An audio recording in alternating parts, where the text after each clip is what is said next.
जो लोग पैदल थे वो तख्तों पे बैठे, ऐसी शख्सियत को बार बार नमन करता हूं।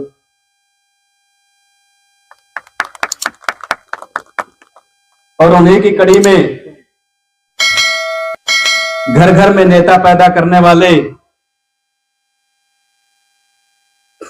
और इस देश के अंदर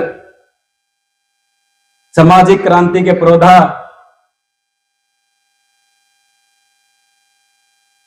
जिन्होंने राजा के बेटे को चैलेंज करके और एक रंग के बेटे को, रंग की बेटी को, गरीब के बच्चों को लोकसभा और विधानसभा भेजने का काम किया और एक दलित समाज की बेटी को मुख्यमंत्री बनाने का काम किया, मान्यवर साहब कांशीराम जी को नमन करते हुए महात्मा ज्योतिबा फुले जी, सर छोटू राम जी और तमाम वो महापुरुष जिन्होंने सामाजिक न्याय आंदोलन को आगे बढ़ाया और बाबा साहब के सामाजिक न्याय आंदोलन को हरियाणा में किसी ने जमीन पे उतारा। हरियाणा की राजनीति के सर्वप्रथम दलित समाज के योद्धा व सर्व समाज के नेता चौधरी चांदराम जी को नमन करते हुए, जिन्होंने हजारों लोगों को भूमिहीन से जमींदार बनाया, उनको बार बार कोटि कोटि नमन करता हूं। 1960 के अंदर इस समाज को चौधरी कहने का हक दिया उन्होंने। यह केवल एक शब्द नहीं था, ये आजादी के बाद की एक आजादी का शब्द था और ये महसूस कराया कि हम हरियाणा के शासक बन सकते हैं। और उन्हीं की इस कड़ी में डॉक्टर कृपाराम पुनिया जी, जिनकी कल पुण्यतिथि है, उन्होंने भी अपने सामाजिक जीवन में और राजनीतिक जीवन में हरियाणा में दबंग लीडरशिप देने का काम किया और कहीं भी जुल्म जाती हुई गांव के गांव बसाने का काम किया। ऐसी शख्सियत को भी मैं बार बार नमन करता हूं। और तोशाम की धरती पे पैदा हुए चौधरी जगन्नाथ, जो हरियाणा की राजनीति के दबंग नेता थे, 3 लाल हुए, तीनों की सरकार गिराई, ऐसे नेता को भी मैं बार बार नमन करता हूं। और जनरल सीट से चुनाव जीते बंसीलाल को हराया। आज हम सोच भी नहीं सकते ऐसे नेताओं को बुला दिया गया। संविधान बचाओ समाज बचाओ आंदोलन ऐसे नेताओं की विचारधारा को लेकर चल रहा है। इस देश के सभी महापुरुष जिन्होंने देश के लिए कुर्बानी दी, सभी शहीदों को नमन करता हूं। मंच पर बैठे हरियाणा की भविष्य की तस्वीर, एक से एक हीरे मोती, और मेरे सामने बैठे मुझे आशीर्वाद देने आए मेरे रिश्तेदार, मेरे दोस्त, सर्व समाज के लोग, एक एक व्यक्ति को डायरेक्ट जानता हूं, नाम से जानता हूं, जिन्होंने इस आंदोलन में आगे बढ़ाने में बड़ी भूमिका निभाई। और आज हरियाणा में यह 7वां अधिवेशन है और विशेष तौर पर डॉक्टर अंबेडकर भवन व छात्रावास, इसकी मौजूदा मैनेजमेंट, उसको भी मैं कोटि कोटि नमन करता हूं। मेजर चांद सिंह जी, वजीर सिंह मुआड़ जी, अनिल कलसन जी, रंगा साहब, और मंच पर बैठे सामाजिक नेता विद्वान साथी श्री राजेंद्र सोरखी जी, मैंने इनके साथ 3 साल काम करने का अवसर प्राप्त हुआ।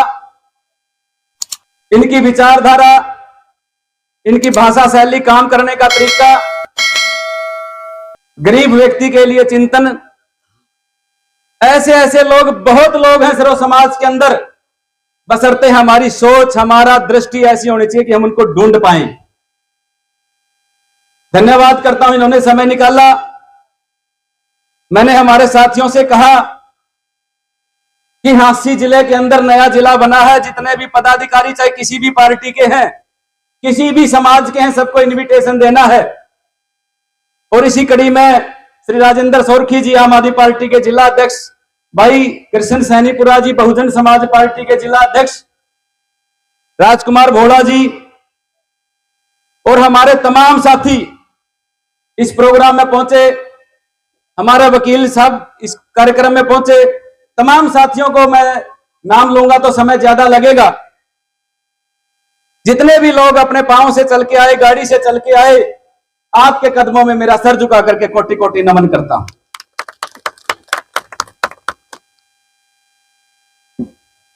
सम्मानित साथियों, पिता तुल्य बुजुर्गों, हम लोगों ने यह आंदोलन पानीपत में शुरू किया था और पानीपत की धरती से यह आंदोलन चल के करनाल, करनाल से कैथल, कैथल से कुरुक्षेत्र, कुरुक्षेत्र से सोनीपत और सोनीपत से झज्जर, जो चौधरी चांदराम जी की धरती है, कृपाराम पुनिया जी की धरती है। इससे पहला प्रोग्राम झज्जर में था, बहुत शानदार प्रोग्राम रहा। और उसके बाद नया जिला झांसी आज आपके बीच में आए हैं। मेरे साथ हर वो साथी है टीम में।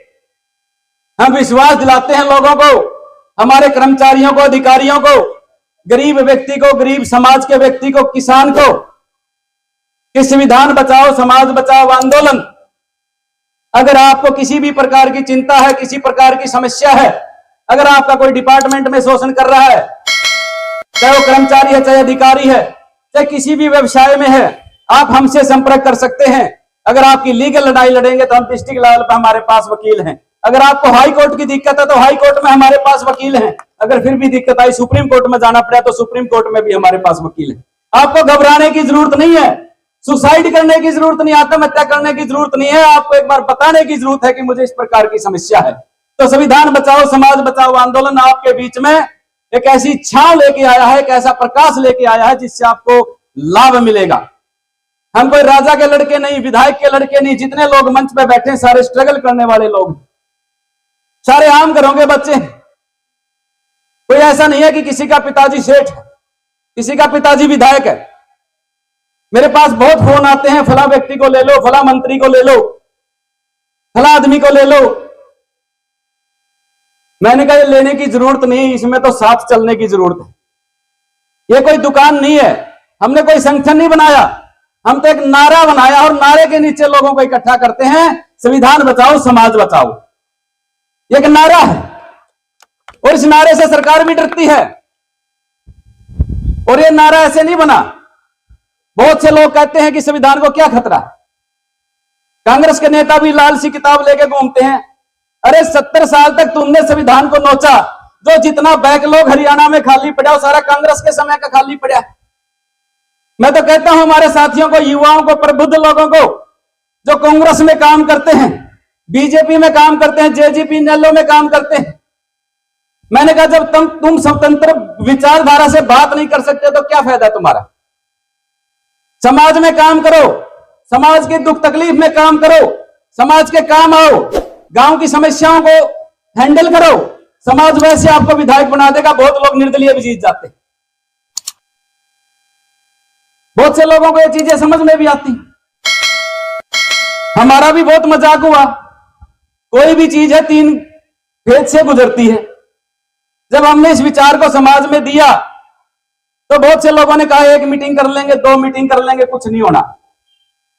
कुछ लोगों ने कहा कि एजेंडा क्या है, प्रोजेक्ट क्या है, आपका करना क्या चाहते हो। हमने कहा जी 23 जिले हैं, 23 अधिवेशन करेंगे, लोगों को जगाएंगे, संविधान के बारे में बताएंगे कि संविधान को किस प्रकार नोच लिया, यह सरकार कैसे संविधान को खत्म करना चाहती है और कैसे कांग्रेस के समय में 70 साल तक संविधान को नोचा गया या संविधान में जितनी शक्तियां हमें मिली थी वो कितनी हमें मिली है। एक छोटा सा उदाहरण देता हूं। आज भी बहुत से लोग कहते हैं कि कांग्रेस संविधान को बचा रही थी, नहीं बचा रही थी। बहुत से साथियों ने SC/ST की बात करी, इनकी जरूरत नहीं पड़ती। पूरे भारत में 20% रिजर्वेशन शेड्यूल कास्ट को दिया गया। हरियाणा में शेड्यूल ट्राइब नहीं है, शेड्यूल कास्ट है। अगर अच्छे से कानून लागू करती सरकार, 20% रिजर्वेशन नौकरियों में, मात्र 8% रिजर्वेशन दी गई सरकारी नौकरियों में, 12% आज भी खाली पड़ा जो कांग्रेस के समय में था। अगर 12% भर देती, टोटल 20% भर देते, एससी टीएससी की जरूरत नहीं पड़ती, 8वीं पास 5वीं पास ही बच्चा, चाहे वाल्मीकि का था, धानक का था, चमार का था, किसी भी जाति गरीब आदमी कोई भी था, वो नौकरी पे लग जाता, सरकारी नौकरी पे लग जाता। ये पॉलिटिकल समस्या है। मेरे से पूछते हैं आप इसका क्या इलाज करोगे? मैंने कहा हम इसका इलाज ये करेंगे, जब सरकार में आएंगे, सरकार में हिस्सेदारी करेंगे, 12% रिजर्वेशन दे देंगे, जो हमारा बैकलॉग खाली पड़ा है आपका भरने का काम करेंगे, इसकी जरूरत नहीं पड़ेगी। राजनीति एक ऐसी ताकत है, बहुत से लोग कह देते हैं आई हेट पॉलिटिक्स, मैं नफरत करता हूं राजनीति से। राजनीति सबके बस की बात थोड़ी है। आज अनिल रंगा का ये कारवां जो बना है, हमारी टीम का जो कारवां बना है, ऐसे नहीं बनता। 28 साल से सतत संघर्ष है, तब जाकर के ये आज दिन देखने को मिला। मुझे 28 साल लगे मुझे इसके लिए। बहुत से लोग मुझे 2 साल से जानते हैं, 5 साल से जानते हैं, सोचते होंगे ये तो 5 साल से ही तो काम कर रहा है। दुलिन्ना कांड 2002 में हुआ था। दुलिन्ना कांड में मेरी 100 से ज्यादा अखबारों में कटिंग छपी, 100 से ज्यादा। कॉलेज का प्रेसिडेंट था मैं। शायद बहुत से लोग तो पैदा हुएंगे 2002 में, जो सोशल मीडिया से नेता बने। सोशल मीडिया आपको नेता नहीं बनाती, आपको चमका सकती है। नेता तो आपको समाज बनाएगा, आपके जमीनी मुद्दे बनाएंगे, आप जमीन में कितना लड़े। सोशल मीडिया तो 2011 के बाद आया, 12 के बाद आया, 13 के बाद, 16, 17 के बाद ज्यादा आया। 2014 में तो 9 मुकदमे दर्ज थे मेरे ऊपर, सारे वही थे, रोड जाम करने के, एसपी को धमकाने के, डीसी से टकराने के।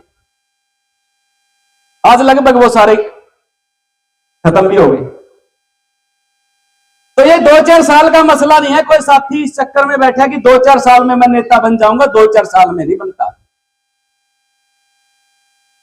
20 साल देनी पड़ती है। कांग्रेस बीजेपी को नेताओं को देखो, वो जवानी में लगे थे, पीवीपी में लगे थे, एनएसयूआई में लगे थे, तब जाकर के वो प्रदेशों के अध्यक्ष, प्रदेशों के मुख्यमंत्री बने हैं। 40-40 साल तक राजनीति करते हैं, तब जाके नेता बनता है। हमारा समाज ने क्या आदत पकड़ ली? प्रोग्राम करते हैं, चीफ गेस्ट किसको बनाते हैं? जो अच्छी सैलरी लेता है, तभी तो आपकी लीडरशिप खत्म होगी। आप लीडरशिप ऐसे लोगों को बनाइए जो आपको दुख तकलीफ में काम आए, आपके लिए रोड बंद कर दे, आपके लिए शहर बंद कर दे, उस आदमी को चीफ गेस्ट बनाओ। पैसे की क्या दिक्कत है? कोई दिक्कत नहीं है। पैसे के चक्कर में आईएएस को बनाते हो, आईपीएस को बनाते हो, कुछ नहीं दे पाते आपको। वो तो सरकार के नौकर हैं। हमने अपनी लीडरशिप खत्म कर ली। जाट समाज हरियाणा में 26% है, 26, 4% सिख, 30%। 4 पार्टियों में सीएम के उम्मीदवार। कांग्रेस में सरकार बने तो भूपेंद्र सिंह हुड्डा, इनेलो की बने तो अभय सिंह कैंडिडेट, दुष्यंत चौटाला जेजेपी में, और मौका लाग जाए तो बीजेपी में भी जाटों की कतार है। 4-4, 6.5-7% पे एक सीएम का उम्मीदवार है। और हरियाणा में अनुसूचित जाति 23% और 23 में केला चमार 14%। और आपका एक कैबिनेट मिनिस्टर ढंग का नहीं है, शर्म आनी चाहिए हमें। नेता तो हमारे वो थे। गुना में कांड हुआ, पलायन किया दलित समाज के लोगों ने। Doctor Kriparam Punia cabinet minister थे देवीलाल जी की सरकार में। और जुगलबंदी देखिए, प्यार देखिए। देवीलाल जी ने कहा बताओ क्या करना है, तो देवीलाल ने जब उसको कहा कि बताओ क्या करना, तो डॉक्टर कृपाराम पुनिया ने कहा कि इनकी इज्जत बहाल करवानी है, मान सम्मान बहाल कराना है, समझौता नहीं कराना। आज के मंत्री समझौता कराते हैं। चाहे कृष्ण बेदी है, चाहे कृष्ण पवार है, वो समझौता मंत्री हैं, वो न्याय नहीं दिलाते। तो डॉक्टर कृपाराम पुनिया ने कहा कि एक प्रोजेक्ट बनाया है, वहां कम से कम 250 परिवार हैं, उनके लिए खेती की जमीन चाहिए, उस गांव में स्कूल चाहिए, उस गांव में हॉस्पिटल चाहिए। और देवीगढ़ पुनिया एक उन्होंने गांव बसाया। ऐसे ऐसे लीडर रहे हैं।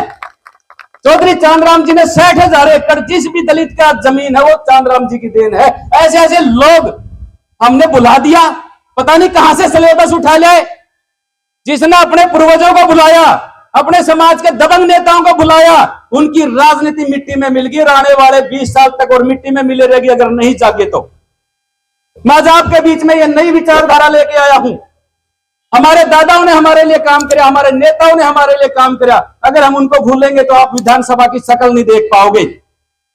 हमारी जमीन हम बोएंगे, हरियाणा की प्रतिभा हरियाणा की मालिक होगी, हरियाणा की मातृ शक्ति भी लीडर पैदा करती। हमें जरूरत नहीं उत्तर प्रदेश के प्रभारी आकर के हमें बताएंगे कि ये नालायक लोग हैं, हम इनको लायक बनाने आए हैं। ये नारा देते हैं, डायलॉग बोलते हैं हमारे समाज के लोगों को, 40 साल से सुन लिया हमने।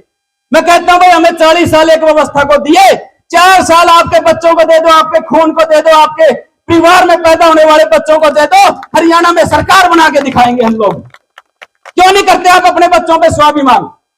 क्यों नहीं अपने पैदा हुए बच्चों को आप नेता मानते? क्या कमी है हमारे पास? हम पढ़े लिखे लोग हैं, साहब कांसीराम को हमने पढ़ा, बाबा साहब अंबेडकर को हमने पढ़ा। हरियाणा हम संभालेंगे, ये मूवमेंट लेके हम चले। हमारा है हरियाणा, हर चीज है हरियाणा के अंदर, कोई कमी नहीं हरियाणा के अंदर। हरियाणा के लोगों ने, हरियाणा के कर्मचारियों ने, गरीबों ने, मजदूरी करने वालों ने, भट्ठे की लेबर ने, खेत में मजदूर आदमी ने अपना पेट काट काट करके व्यवस्थाओं को दिया, लेकिन व्यवस्थाएं उनके लिए सरकार नहीं बना पाई। कब तक देते रहोगे? हर चीज का एनालिसिस किया जाता है, हर चीज का विश्लेषण किया जाता है। बाबा साहब के नाम पे ब्लैकमेल करते हैं कि आपकी नौकरी बाबा साहब ने दी इसलिए चंदा दे दो। बाबा साहब के नाम पे चंदा लेते हैं, डराते हैं, धमकाते हैं। कब तक चंदा लोगे? इस चंदे की वजह से, इन बद्दुआओं की वजह से, लाखों करोड़ों लोगों की बद्दुआ से एक सीट पर रह गए वो लोग। बद्दुआएं खत्म कर देती है। नेता बख्श सकता है, कुदरत नहीं बख्शती। हम भी जवान थे, नौकरी पर लगे थे, सरकारी नौकरी छोड़ के उस व्यवस्था में गई। कुछ नहीं है। किसी शायर ने कहा था, तुम शहरे मोहब्बत कहते हो, हम जान बचा कर आए। जवानियां लुट गई वहां पे, नौकरियां दे दी लोगों ने, अपनी टांगे टेढ़ी कर ली, आपकी सत्ता में हिस्सेदारी नहीं रही। एक समय ऐसा था जब चौधरी चरण सिंह इस देश के प्रधानमंत्री बने, और प्रधानमंत्री बने तो 5-6 स्टेट के जाट नेता उनके स्वागत के लिए पहुंचे, और उनका स्वागत करते हुए हर नेता ने कहा कि जी आप प्रधानमंत्री बने हैं, समाज के लिए काम करो, किसानों के लिए काम करो, इस देश के अंदर व्यवस्था परिवर्तन करो। सबने अच्छी अच्छी बातें करी, और वहां पे एक नेता गया हुआ था हरियाणा से, उसका नाम था चौधरी देवीलाल। चौधरी देवीलाल जी ने कहा कि माननीय चौधरी चरण सिंह जी, आप प्रधानमंत्री बन गए, बहुत अच्छी बात है, किसानों के लिए काम करें, किसानों की आय दुगनी करें, सारी चीजें करें, प्रधानमंत्री का जो कर्तव्य बनता है, लेकिन हरियाणा हम चलाएंगे। प्रकाश सिंह बादल ने कहा पंजाब हम चलाएंगे। और साथियों, इस बात से प्रेरणा लेकर के हरियाणा में 5 जाट समाज के सीएम बने, 5 जाट समाज के, क्योंकि चौधरी चरण सिंह ने विड्रा कर लिया कि भाई मैं नेतृत्व नहीं करूंगा पूरे देश में। 5 जाट सीएम दिए, और देवीलाल ने यह भी कहा अगर आप राजनीति करोगे तो नॉन जाट हरियाणा में लगातार सीएम बनेगा। जब चौधरी चरण सिंह प्रधानमंत्री थे, वहां भी नॉन जाट सीएम देना चाहते थे चौधरी चांदराम जी को। फिर चौधरी चांदराम ने कहा भाई देवीलाल मेरा भाई है, तो देवीलाल को मुख्यमंत्री अगर किसी ने बनाया तो चौधरी चांदराम ने बनाया। हमें भी सीखना चाहिए उस व्यवस्था से। ये मानसिक गुलामी है, हम ये स्वीकार ही नहीं कर रहे, हम गुलाम हैं, राजनीतिक तौर पे गुलाम हैं। हम ये यकीन ही नहीं कर रहे कि हम भी नेता बन सकते, हम लीडर बन सकते, विधानसभा पहुंच सकते।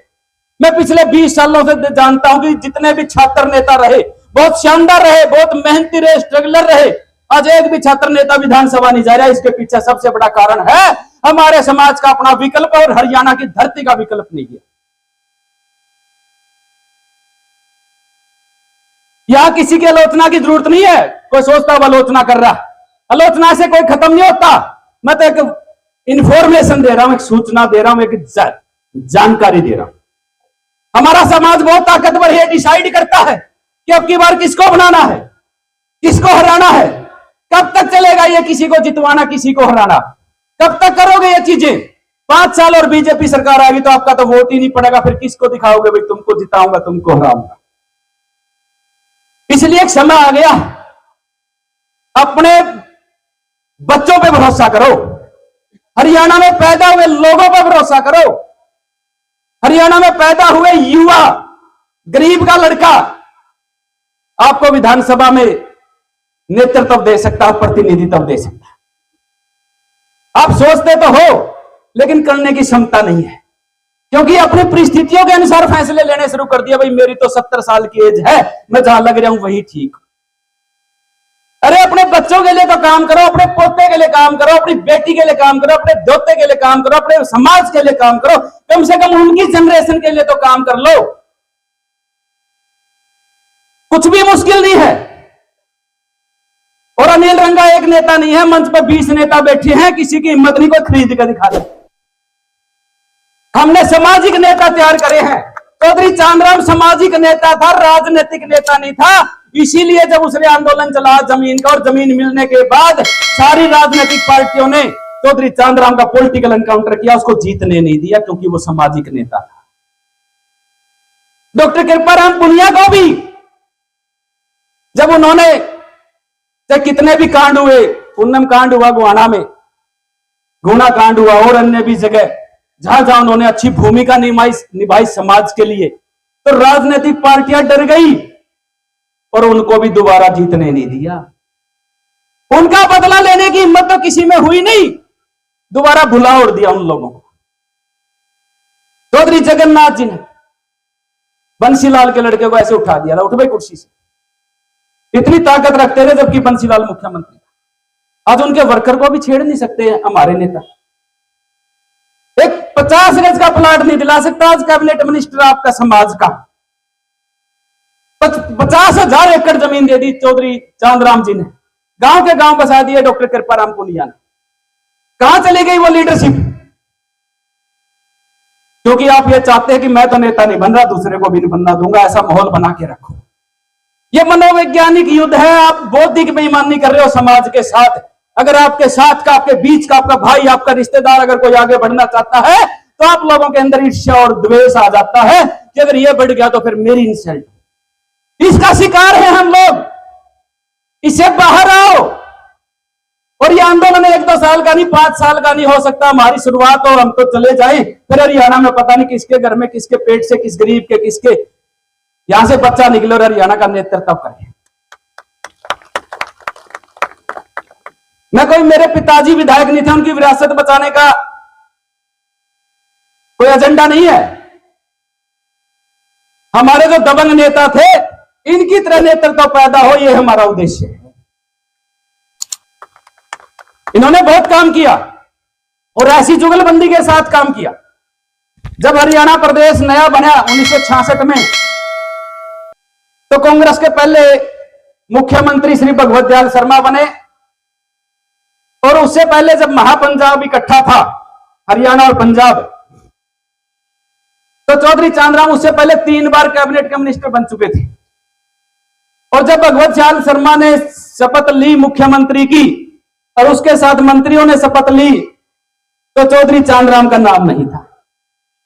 तो चौधरी चांदराम जी बोले कि पंडित जी क्या बात, मैं तो हर कैबिनेट में रहा हूं, आपको क्या परेशानी हुई? बोला चांदराम आपके है ना ग्रह नक्षत्र ठीक नहीं चल रहे, इसलिए आपको कैबिनेट मिनिस्टर नहीं बनाया। तो चौधरी चांदराम ने उसको जवाब दिया कि पंडित जी ये तो समय बताएगा किसके ग्रह नक्षत्र ठीक से किसके गलत से। 40 दिन के बाद स्पीकर का चुनाव था, चौधरी चांदराम ने 13 विधायक गायब कर दिए। और 43वें दिन पंडित भगवत दयाल शर्मा की सरकार टूट गई और डिप्टी सीएम खुद चौधरी चांदराम बने और राव वीरेंद्र यादव मुख्यमंत्री बने। ऐसे ऐसे नेता थे आपके समाज में, पत्ता नहीं हिलता था इनके बिना, किसी की हिम्मत नहीं होती थी। हमारे एसपी डीसी सबसे ज्यादा उस समय हेडक्वार्टर पे होते थे। आज का आपके, आज तो आपके एडीजीपी रैंक के आदमी सुसाइड करते हैं। ये औकात आ गई हमारी। सीजीआई पर जूता फेंक दिया, आईपीएस सुसाइड कर रहे हैं। इससे क्या प्रतीत होता है? यह किस चीज का उदाहरण है? यह किस चीज का प्रतीक है कि आपके सामाजिक संगठनों की और आपकी राजनीतिक पार्टियों की पोल खुल गई, इसलिए हमारे लोग सुसाइड कर रहे हैं। अगर हमारी पार्टियों में दम होता तो सुसाइड करने की जरूरत नहीं पड़ती।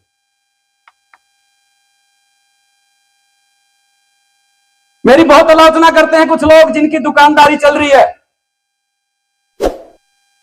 गालियां देते हैं, मजाक उड़ाते हैं। अनिल रंगा परवाह नहीं करता, ना मेरी टीम परवाह करती, क्योंकि आने वाले समय में हमने बाबा साहब से सीखा। बाबा साहब का बहुत अपमान हुआ डॉक्टर अंबेडकर एवरीडे ह्यूमिलिएटेड, हर दिन अपमानित। माता सावित्रीबाई फुले हर दिन अपमानित। कौन सा ऐसा महापुरुष है जो अपमानित नहीं हुआ? हर किसी को अपमान का सामना करना पड़ता है। खिल्ली उड़ाते हैं, मजाक उड़ाते, बनेगा सीएम, बनेगा विधायक, सब कांसीराम से तुलना करके खिल्ली उड़ाते हैं, कांसीराम बनेगा। इन्हीं चीजों ने समाज को खत्म कर दिया। लेकिन अनिल रंगा और अनिल रंगा की पूरी टीम और जितनी हमने मेहनत करी 28 साल से, 2-2.5 लाख लोगों को नाम से जानता हूं। ऐसे नहीं आता कोई कार्यक्रमों में, ऐसे नहीं बनती चीजें। कितने दुख तकलीफ में हम साझेदार बने, कितनी जगह गए, कितने आंदोलन लड़े, छात्र आंदोलन लड़े, कॉलेज में प्रधान, यूनिवर्सिटी में प्रधान, समाज के जिम्मेदार लोग। पार्टी से नेता नहीं बनते, नेता पार्टियों की शान होते हैं। अगर नेता नहीं है तो पार्टी खत्म। भूपेंद्र हुड्डा को कल कांग्रेस से निकाल दो, 5 विधायक नहीं बचेंगे कांग्रेस के। लोगों से चलती है पार्टियां, बिल्डिंग का नाम थोड़ा होता पार्टी। पार्टी तो आरपीआई थी बाबा साहब अंबेडकर ने, जब लोग निकल गए आरपीआई ढूंढने से नहीं मिलती, ऐसे देखना पड़ता कहां चली गई। नई पार्टी बनाने की क्या जरूरत पड़ती थी साहब कांसीराम को? जब चीजें खराब हो जाती तब बनती। और बिरले लोग होते हैं, सबका बस की बात नहीं है। मेरे तो लोग पूछते हैं कहां से लाओगे इतना पैसा, कैसे बनाओगे सत्ता में हिस्सेदार? मैं तो एक ही जवाब देता हूं कि सत्ता में हिस्सेदारी करने के लिए, हरियाणा में बदलाव करने के लिए और बड़े फैसले लेने के लिए केवल एक ही चीज की जरूरत होती है, वो है दिलेरी, वो है निडरता, बहादुरी। अगर किसी के अंदर दम है ना, निडरता और दिलेरी है, वो समाज की हिस्सेदारी करा देगा। बाकी चीजें तो समाज अपने आप दे देता है। मेरे सारे प्रोग्राम समाज करता है। मैं कोई सेठ का लड़का नहीं, विधायक का लड़का नहीं, बिजनेसमैन का लड़का नहीं। यह 7वां प्रोग्राम है। कोई प्रोग्राम भी 25-30 हजार से कम नहीं जाता। सारे के सारे प्रोग्राम समाज करता है। हिम्मत होनी चाहिए आप लोगों की, और हिम्मत से चीजें चलती है। मंच पर हमारे ऐसे साथी बैठे हैं, डरते नहीं किसी से भी। से कितना बड़ा बाहुबली हो, कितना बड़ा सांसद विधायक हो, सेठ हो, कितना बड़ा गुंडा बदमाश हो, संविधान बचाओ समाज बचाओ आंदोलन में उसका मुकाबला करने वाले लोग हैं। हम ज्ञापन नहीं देंगे भाई। कोई आदमी सोचता हो भाई हम कमजोर लोग हैं। एक आदमी ने बाबा साहब के बारे में और संविधान के बारे में गलत बोला था, उसी के घर में जाके पीट के आई। और मैं आप लोगों को बताना चाहता हूं कि जिस समाज ने 20-20 साल राज कर लिया, जाट समाज ने 20 साल राज किया, अपने मुख्यमंत्री दिए, समाज को ऊंचाइयों तक लेके गए। और आपका तो 1 घंटे भी राज नहीं आया, 1 घंटे भी। कम से कम अपनी आने वाली नस्लों के लिए कर लो इस पे काम, अपने बच्चों के लिए कर लो इस पे काम। और संविधान तभी बचेगा जब आपकी राज में हिस्सेदारी होगी, सत्ता में हिस्सेदारी होगी, तब आपका संविधान बचेगा। जब आपका आदमी नहीं होगा तो कैसे संविधान बचाओगे?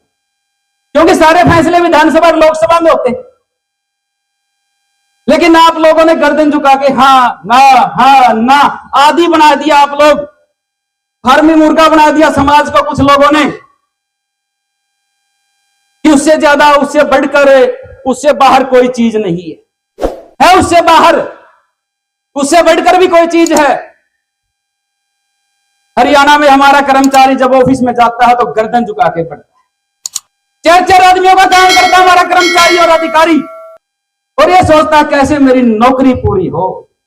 क्योंकि वो ये कहता है कि मेरा बैकअप नहीं है, कल कोई बात होगी तो मुझे सस्पेंड कर दिया गया तो मैं जाऊंगा।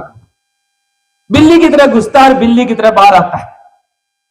तो मैं आज इस मंच के माध्यम से कहता हूं हमारे कर्मचारी और अधिकारियों को, शेर की तरह घुसो और शेर की तरह बाहर आओ। हम आपके पीछे खड़े हैं, डरने की जरूरत नहीं है। आज इतनी क्षमता हमारे पास होगी, हमारे साथियों के पास है। 2000 आदमी नायब सैनिक के गेट पे बिठा दूंगा भाई, के किधर मचा रखे। ये चीज कहने की हिम्मत हमने पैदा कर ली 7 मीटिंग में। और इन चीजों को छोड़ दो कि अपने अपने जिले में जो संगठन बन रहे हैं उन्हीं में गुटबाजी। इनसे बाहर भी सोचो, थोड़ा बहुत हरियाणा लेवल का सोचो, राष्ट्रीय सत्र का सोचो। एक गरीब सा ब्राह्मण भूखी पे बैठे, वो भी राष्ट्रीय सत्र की बात करता है, और एक हमारा बहुत बड़ा अधिकारी एक सभा में बैठकर वो मोहल्ला तक की बात करता है। यह अंतर है। आप इस देश के शासक रहे हो, राज किया आप लोगों ने, आज स्थिति कैसी खराब हो। सारे बाबा साहब बाबा साहब बाबा साहब की उंगली पर काम नहीं हो रहा। अरे एक और प्रचार शुरू कर दिया कि एमपी एमएलए बनना कोई बड़ी बात नहीं है, जिनकी ड्यूटी है एमपी एमएलए बनाने की, वो क्या कहते हैं, एमपी एमएलए बनना जरूरी नहीं है, सामाजिक आंदोलन चलना चाहिए। सामाजिक आंदोलन तो वामन मेश्राम भी चला रहा है, सामाजिक संगठन भी चला रहे। तुम्हारी क्या जिम्मेदारी है जो इतना चंदा लेके गए हो? विधायक और सांसद क्यों नहीं पैदा करते? तुम्हारी जिम्मेदारी है। वो उन्होंने क्या भाषण देने शुरू कर दिए कि समाज के एमएलए और एमपी नहीं बनना। झूठ बोलते हैं वो लोग, वो बाबा साहब के विरोधी लोग हैं। साहब कांसी राम ने कहा था कि हमारा अंतिम उद्देश्य भारत पर शासन करना। गलत कहता हूं क्या मैं ये बात? कहा साहब कांसी राम ने, जब साहब कांसी राम ने कहा कि हमारा अंतिम उद्देश्य भारत पर शासन करना, बाबा साहब अंबेडकर ने कहा सत्ता वो चाबी है जिससे सारे दरवाजे खुलते। महापुरुषों से विपरीत चल पड़े वो लोग, और इसीलिए कौन पैदा हुए? वो लोग पैदा हुए जो उनका विकल्प देना चाहते हैं, बड़ी बड़ी बातें करते हैं। एक आदमी क्या 20 स्टेट में मुख्यमंत्री बन जाएगा? नहीं बन सकता। उस स्टेट के लोग तैयार करने पड़ते हैं जब मुख्यमंत्री बनते हैं। आज आपका समाज की ताकत इतनी ज्यादा है कि अगर थोड़ा सा आप लोग इकट्ठा हो गए, एक बहुत बड़ा समाज जो जमीन के सहारे गुजारा करता है, तुर्की साहब ने भी सारा किया, वो समाज इंतजार में है कि कोई बड़ा आंदोलन हो, और आंदोलन से चीजें निकलती हैं। आंदोलन हुआ जेपी का, लालू प्रसाद यादव निकले, नीतीश कुमार निकले, रामविलास पासवान निकले, 2 मुख्यमंत्री बने। आंदोलन किया बाम से अपने साहब कांसी राम की बाम से अपने बहन कुमारी मायावती निकली। आंदोलन हुआ दिल्ली में, केजरीवाल निकला। आंदोलन से मुख्यमंत्री निकलते हैं। हरियाणा में भी आंदोलन की जरूरत है। तो इसलिए आंदोलन का हिस्सा बने। और आज इतनी समस्याएं हैं जो आंदोलन के लिए प्रेरित करती, बहुत परेशानियां हैं। गरीब व्यक्ति को है, कर्मचारी को है, अधिकारी को है, मजदूर को है, किसान को है, प्राइवेट काम करने वाले लोगों को। कौन सा ऐसा तबका है जिसकी मजबूरियां नहीं है, जिसको दिक्कत समस्याएं ना हो? हर किसी को समस्याएं हैं। इनको साझा करने की जरूरत है, इनको मिलजुल कर इनके लिए लड़ने की जरूरत है। और आप धोखे में हो, ये सोचते हो भूपेंद्र हुड्डा को बीजेपी को हराएगा। धोखे में हो आप लोग, कांग्रेस नहीं हराएगी। कांग्रेस की तो मिली भगत है उनसे। पब्लिक 75 सीट देना चाहती थी, और वो कह रहा नहीं 46 से ज्यादा नहीं आनी चाहिए, 40 पर रहेगी। जो आदमी समाज से धोखा करता है, पब्लिक से धोखा करता है, जनता से धोखा करता है, बाहर बैठता। जनता मुख्यमंत्री बनाना चाहती थी, जनता उनको विधानसभा में मुख्यमंत्री बनाना चाहती थी, लेकिन उसने तय कर लिया कि कौन जीतेगा कौन ना जीतेगा ये मैं तय करूंगा। लेकिन कुदरत ने ऐसी मार मारी, उसी को बाहर बैठा दिया। और एक बात बड़े दावे से कहता हूं, जो नेता हैं जो कहते हैं हम आपके 176 नेता हैं, उनका 10 साल राज रहा कांग्रेस का। आपके समाज के 2 नेता थे कांग्रेस के समय, दोनों से सिर्फ समाज के लोग जाते कि जी मेरा ये काम करा दो, कहता हुड्डा साहब से तो हमारी बनती नहीं। 10 साल निकाल दिए, और 11 साल ये 21 साल से आपकी किसी ने पर्ची नहीं पकड़ी। ये हालत है आप लोगों की 21 साल से। और ये दावे से कहता हूं, ये 7वां अधिवेशन है। जिस दिन मेरा 15वां अधिवेशन होगा, भूपेंद्र हुड्डा की टेबल पर बहन कुमारी शैलजा भी बैठी पाओगी। नुकंगी समाज तो गया, इकट्ठा कर लो। उसकी टेबल पे बैठेगी वो भी उसकी टेबल पे बैठेगा। जब उनको पता चलेगा कि समाज तो चला गया, और जाएगा ये, कोई बंद नहीं रहा किसी का। फिर सरकार बना के फिर कह देंगे मेरी तो नहीं चलती, समाज की फुटबॉल बना देते। तो आप लोगों से मैं अनुरोध भी करता हूं और साथ में विश्वास दिलाता हूं, एक मौका अपने जैसे परिवारों से निकले हुए बच्चों को दे दो, आपके रिश्तेदार आपके जानकारों को दे दो। और ऐसे सामाजिक नेता इस मंच पे 6 जातियों के लोग बैठे हैं, तो एक जाति का मैटर नहीं है, और सामने 20 जातियों के लोग बैठे। कहीं आप ये सोचो, बहुत से लोग कान में डालेंगे एक पार्टी, एक जाति से तो पार्टी नहीं बनती, एक से तो सरकार नहीं बनती। अरे जाट समाज 4 सीएम के उम्मीदवार वो भी उम्मीद लगा रहे हैं, और तुम्हारे एससी समाज में तो कोई एक सीएम का उम्मीदवार नहीं। मैंने तो लिखे अपने पर्चे में मनोबल बढ़ाने के लिए कि सभी जातियों के सीएम बन गए, अब की बार अनुसूचित जाति से सीएम बनाएंगे, चाहे किसी भी जाति का बनो। मनोबल बढ़ता है हमारे समाज का, ताकत आती है, और ऐसी ताकत जो आपके अंदर स्वाभिमान जगाती है, उसका निर्माण करेंगे। स्वाभिमान, आपका वोट की जो आज वैल्यू खत्म कर दी, आपका वोट की वैल्यू बढ़ाएंगे। जो लोग आपकी शक्ल नहीं देखना चाहते, केवल चुनाव के समय आते हैं, मैं दावा करता हूं 4 साल पहले आपके चौखट पे उनको भिजवा दूंगा, चाय पीने के लिए आएंगे, क्योंकि उनको लगेगा कि नई विचारधारा आई है। और यही हालत किसान समाज की है। किसान समाज के जब सामाजिक नेता रोड पे निकलेंगे, जो ये सीएम बने घूम रहे हैं, खत्म हो जाएंगे। 2 पार्टियां सिरसा तक सीमित होगी, सिरसा वाली पार्टी बोलते हैं उनको, इनको सिरसा तक सीमित करना है, क्योंकि ये लोग व्यापारी लोग हैं। राजा का बेटा राजा, राजा का बेटा राजा, किसान का बेटा सुर्खी जैसे लोग आगे बढ़े, ऐसे लोग आगे बढ़े जिनके घर में कभी विधायक सांसद नहीं बने। इसी विचारधारा को लेकर के चले हैं। ये बता रहे हैं कि आपके नेता कौन हुए हैं, किन किन नेताओं ने आपकी लड़ाई लड़ी है। बाबा साहब अम्बेडकर के सामाजिक न्याय आंदोलन को धरती पे किसी ने उतारा है। अगर धरती पे किसी ने मजबूत किया है बाबा साहब के सामाजिक न्याय आंदोलन को, उसमें सबसे पहली पंक्ति में चौधरी चांदराम जी आते हैं हरियाणा के।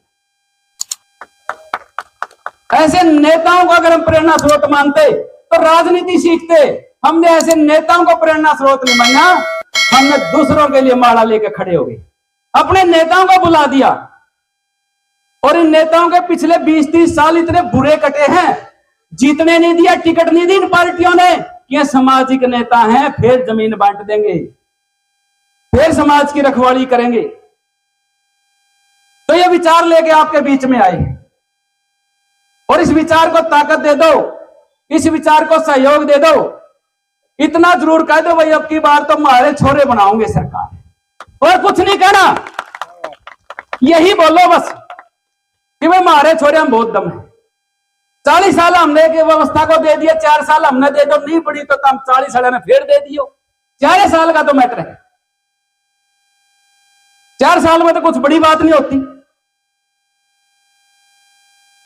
कोई चंदा नहीं लेते भाई, कोई कह दे भाई चंदा लिया गया, हमारी टीम के साथी अपने आप मैनेज करते। 40 साल से चंदा चंदा चंदा 50,000 करोड़ रुपए चंदे के जाली महाराष्ट्र में कहीं कोई भी आवा हरियाणा में मुंह उठा के चंदा। ये बेचारे अंबेडकर भवन बना वहां चंदा, रविदास भवन बना वहां चंदा, मूर्ति लगा वहां चंदा, बाबा साहब का स्टैचू लगा वहां चंदा, दलित उत्पीड़न होता है वहां चंदा, जयंती आती है वहां चंदा, चंदा चंदा चंदा चंदा। बेचारे चंदा मैन बना दिया, समान चंदा मैन। हम आपको सत्ता मैन बनाएंगे, सत्ता का आदमी बनाएंगे, सत्ता में चलने वाला आदमी बनाएंगे। मेरे तो बहुत लोग कहते हैं फिर पैसा कहां से आएगा, सुर्खी साहब देंगे, फला सेठ देगा, फला देगा, आप तो दूसरों के इशारों पे चलेंगे, क्योंकि उनकी यही औकात है बोलने की। सरकार नहीं बना सकते, वो लोग तंज कर सकते हैं, मजाक बना सकते हैं। मैं कहता हूं मेरा समाज में इतनी ताकत है, एक दिन बीड़ी छोड़ देगा तो 10 करोड़ रुपए इकट्ठी हो जाएगी।